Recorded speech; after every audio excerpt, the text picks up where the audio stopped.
حالا نقش فضای مجازی و اسکرول کردن چیه؟ یه جورایی مثل تغذیه میمونه واسه شون. البته حالا آخرش میگم چه جوری. اینکه فضای مجازی پر از محتوایی که آدم وادار به مقایسه میکنه.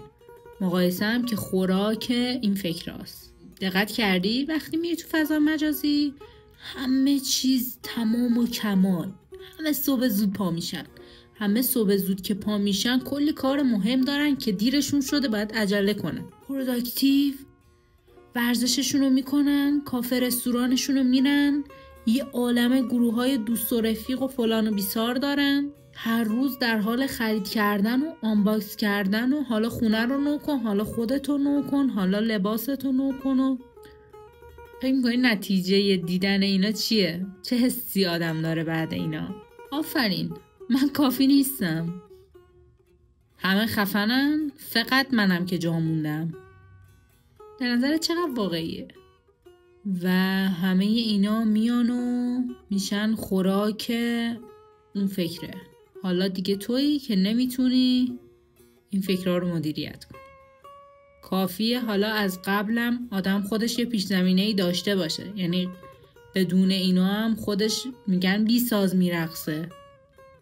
بدون دیدن اینا هم مثلا تو خودتو سرزنش میکردی قبل از این، حالا اینا رو هم ببینی. اوه، این که قبل خوابم ما بیایم اینو انجام بدیم، نور علا نوره. یعنی قشنگ ذهن رو تحریک میکنه و نمیذاره توی خواب آروم و راحت داشته باشی، چون ذهن رو فعال کردی، ذهن رو تازه بیدار کردی با دیدن اینا.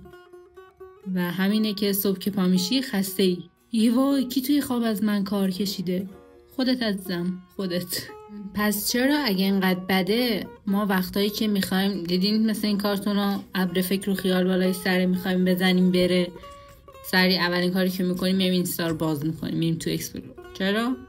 به خاطر اینکه چرا وقتی درد داریم همون لحظه پا نمیشیم بریم دکتر، میریم مسکن میخوریم؟ چون میخوایم توی اون لحظه، فقط میخوایم توی همون لحظه فراموشش کنیم. آیا اون درد از بین میره؟ اون مشکل حل میشه؟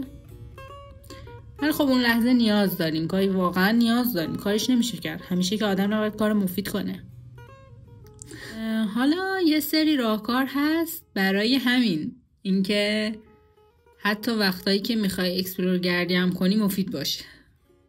چه خفن. اول اینکه اکسپلور